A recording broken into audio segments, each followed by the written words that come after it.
Hi Gemini and Gemini Rising. Here's your horoscope for October 2024.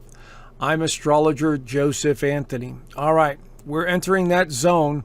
We're in eclipse season again. Last month we had a lunar eclipse in Pisces. This month we have a solar eclipse in the sign of Libra in your fifth house right here. And I'm going to talk about that in a second, but it's usually pretty good news when we have a very strong eclipse in the fifth house. But overall, this month is a very tricky one because there are some serious alignments taking place. We also have Jupiter that's been in your sign since May, and it's going to go retrograde. We have Mercury getting entangled with Pluto. We have Pluto going direct. And we have Venus also aligning with Uranus. So it's a very weird, turbulent month. A lot going on. There's some good news and there's some uncomfortable news. Let's put it that way, okay? So this reading is for anyone who has a rising sign in Gemini or is a Gemini sun sign. This is a general Western astrology sun sign reading using the whole house systems. Again, I have to do it this way because I don't have everybody's birthday, and everyone's birthday is completely different. Their birth charts and completely different, birth charts. So as we begin the month, we can see here with the sun, it is in the fifth house. So this is a good time for socializing and interacting and being around loved ones like children. Work should be pretty good as we start off the month because of Venus in your sixth house. Jupiter's still, moving right along, but it's slowing down to go retrograde. But we do have some outer planets that are retrograde. We have 4 of them: Uranus, Neptune, Saturn, and Pluto. And they're the ones that are kind of just holding you down a little bit. But like I said, the good news here is Pluto is going to finally start moving direct in this 8th house. Pluto in the 8th house in Capricorn is a very heavy, draining energy. And on November the 19th, it'll finally leave Capricorn for good, and it'll be in this 9th house for the next, 19 years or so. So we have a very dynamic month. Mars is also in Cancer in your 2nd house. So things having to do with finances are on the table or on your mind or taking care of others. We start off the month actually in a very nice trine between these 3 planets here: Mars, Saturn, and Venus. As you can see here, this is a grand trine. So emotions should be running pretty high, feelings, feeling connected, maybe wanting to spend time with others and enjoying yourself, maybe through work and your responsibilities, okay?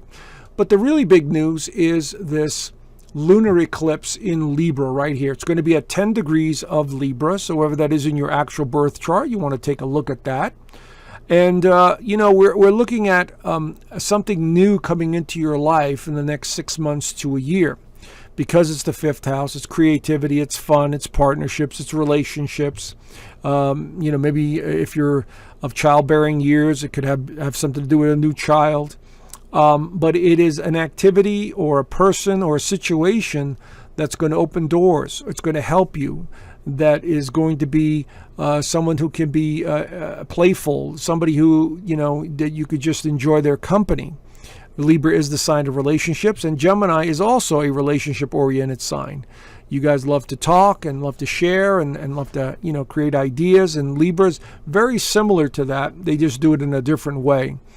But as we look at this new moon, we have some tricky alignments to it. Okay, so that first one being Mars. Mars is at 15 degrees of Cancer. It's making what's called a square. And so this is tricky because it's connected to work or your responsibilities or having to do with money matters or caring for someone else, because Mars is in Cancer. This could be caring for another, like an elderly mother or a grandmother or some female in your life. Okay, so this is a pattern here that I'm seeing. Of course, it's making another alignment also to Saturn here in the 10th house of career. Now, this is an inconjunct, which means it's 150 degrees away. It's kind of fantasy prone, unrealistic about, expectations. But Saturn's involved bringing things down to reality, okay? So this could be an interesting time for business and money making opportunities. Maybe somebody presents an offer that, you're really considering and may be too good to be true, along those lines. Mercury, your ruler, is also entangled in this new moon. And so this is going to be a very communicative time where you're just going to want to talk and share ideas and communicate with others as much as possible. And so this is going to be that kind of month. And so, get ready, because you will be flapping your gums quite a bit this month. So let's dive a little deeper. Jupiter goes retrograde in Gemini on the 9th, right there. It slows down to go retrograde. Here it is in stationary position before it goes retrograde. Now, it's not a big deal. It's still Jupiter. Jupiter expands, makes things, bright and shiny and optimistic. But when it goes retrograde, we tend to go within. So you might not be traveling as much. Maybe you're not so outward, but you're still going to feel the past, because you're going to feel like returning to something from the past, or a situation from the past, or dealing with family members from the past, or some idea from the past that's going to resurface. This retrograde is going to last all the way till February 2025. And at that time, Mars is still in retrograde, will be retrograde also. So there's a financial matter that's looming here, or a situation for many of you that's going to be looming all the way into 2025. And it looks like, anything from investments to taking care of another, or new ideas and new projects that may need funding. This is all on the table as I'm looking at this chart. So no big deal. We'll get through it. These are just cycles and patterns that we have to kind of work through. Now, Pluto goes direct in Capricorn on the 11th. Here it is in stationary position. So this is beneficial now because it's moving direct. It means the energy starts to move a little bit, and you could, see some clarity down the road. Because when it's in retrograde in the 8th house, it's very draining. And so this will give you a little bit clarity on what you want, where you're going, what you want to do, especially having to do with funding or anything to do with money matters, okay? Because 8th house has to do with other people's money and funding. And Mars is also sitting in the house of funding and money. So we could see things finally start to move a little. But it's a little tricky as we go from the 11th all the way through about the 20th. And the reason is because Mercury, your ruler, is going to square Pluto on the 12th into the 13th. So there's Mercury, 28 degrees, and we'll square it. So important conversations are to be had, but they may be a little tricky, a little difficult, misinformation, power struggles.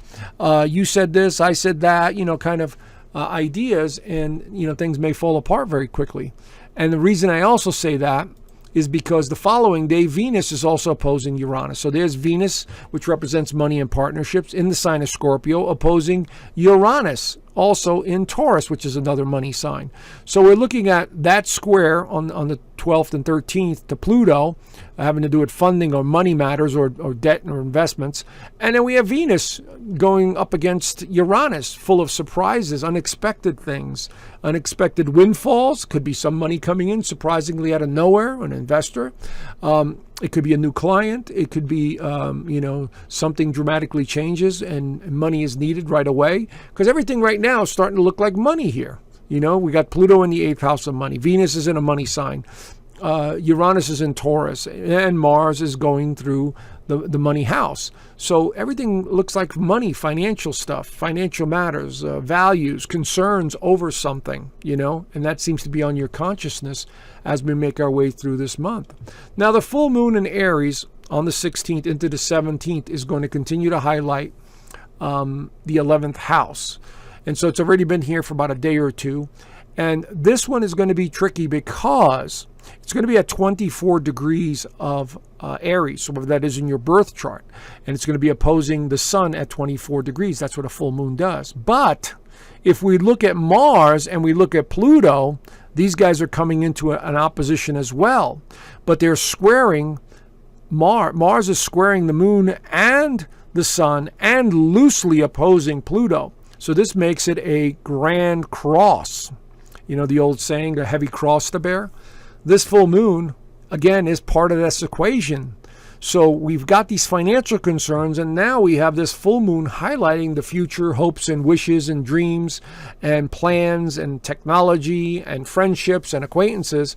And this may also bring up some matters or frustration or irritation where you're putting too much pressure on yourself, or you have so much going on that you're overwhelming yourself, because the pressure is coming from the outside world, and you're trying to be Superman or Superwoman and taking on everything.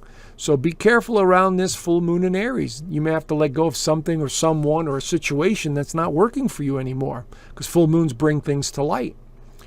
Now, Venus enters Sagittarius also later on in the 17th, and here we have Venus going through your 7th house. So now, once again, we're back to the themes of partnerships, relationships, communication, self-expression, ideas. This is all on the table right now.